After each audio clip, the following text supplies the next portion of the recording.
If you think Jackson was tough, wait until you hear what the rabbi said. I've got Rabbi Lewis. That is, we have to post this. This is just... it's powerful. It is so powerful. He says, looking for logic, looking for reason, looking for sanity. He's talking about what's happening over in Israel. Kafka, on his darkest, gloomiest day, couldn't keep up with this bizarre spectacle and we useful idiots, and how we pander and fawn over the cutthroats, sinking deeper and deeper into moral decay as the enemy laughs all the way to the West Bank and beyond. It's exhausting and dispiriting. We live in an age that is redefining righteousness, where those with moral clarity are endangered and a beleaguered species. Isaiah warned us thousands of years ago, woe to them that call day night and night day. We live on a planet that is both Clem and Sodom. I guess that's Sodom and Gomorrah. It is frightening and maddening place to be. How do we convince the world, and many of our own, that this is not just anti-Semitism, that this is not just anti-Zionism, but a full-throttled attack by unholy radical Islamists on everything that is morally precious to us? How do we convince the world, and many of our own, that conciliation is not an option, that compromise is not a choice? Everything we are, everything we believe, everything we treasure is at risk. The threat is so unbelievably clear, and the enemy so unbelievably ruthless, how anyone in their right mind doesn't get it is baffling. He says next, let's try an analogy. Oh, you have to hear this. It's coming up next.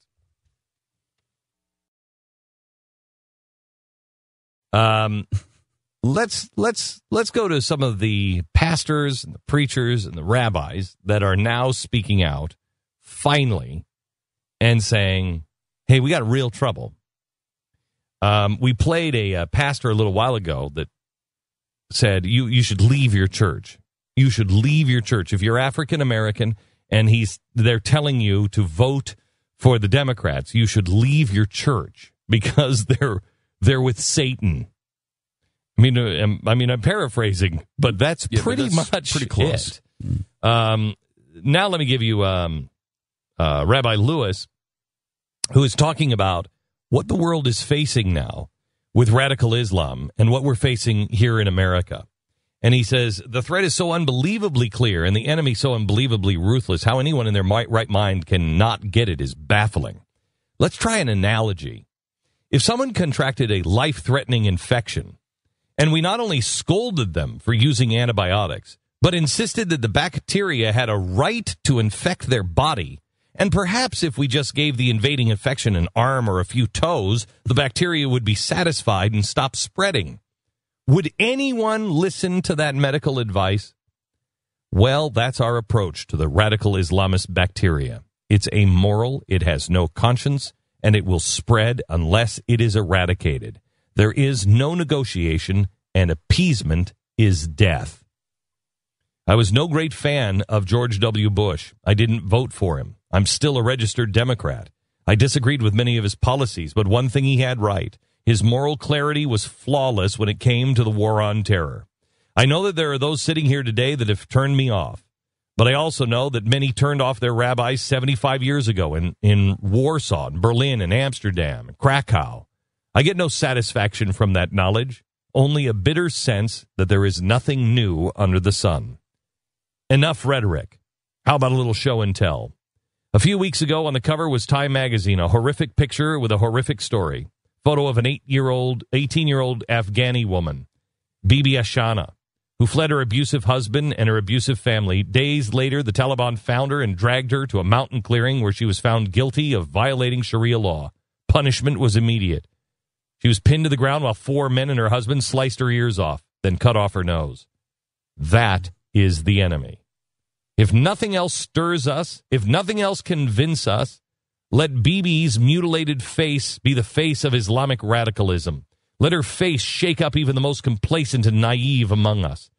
In the holy crusade against this ultimate evil, pictures of Bibi Ashah's disfigurement should be displayed on billboards, on every highway from Route 66 to the Autobahn, to the Trans-Siberian Highway. Her picture should be posted on the lobby wall from Tokyo to Stockholm to Rio. On every network, at every commercial break, Bibi's face should appear with a caption, "Radical Islamic savages did this," and underneath, "This ad approved by Hamas, by Hezbollah, by the Taliban, by the Iranian Revolutionary Guard, by Islamic Jihad, by Fatah al-Islam, by the Muslim Brotherhood, by Al-Qaeda, and by CARE." The moral sentiment is the drop that balances the sea, said Ralph Waldo Emerson. Today, my friends, the sea is woefully out of balance, and we could easily drown in our moral myopia and our political correctness. We peer up into the heavens, sending probes into distant galaxies. We peer down to quarks, discovering particles that would astonish Einstein. We create computers that rival the mind, technologies that surpass science fiction. What we imagine with astounding rapidity becomes real. If we dream it, it does indeed come. And yet, we are at a critical point in the history of this planet that could send us back into the cave to a culture that would make the Neanderthal blush with shame. Our parents saw the swastika and recoiled.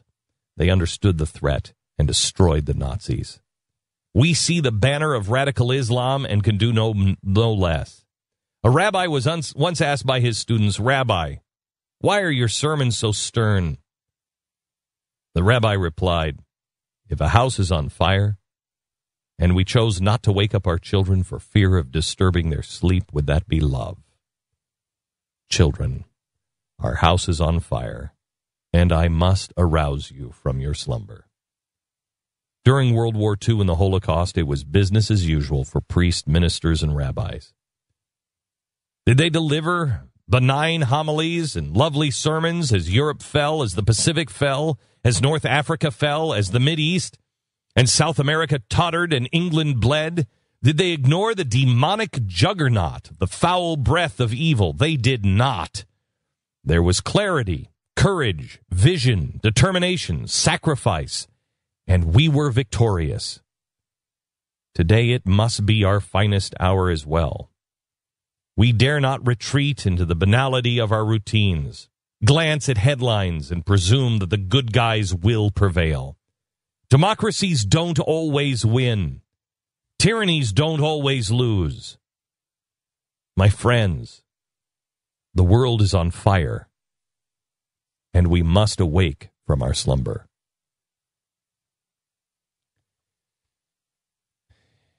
If your pastor, priest, or rabbi is not saying these things to you, ask them why.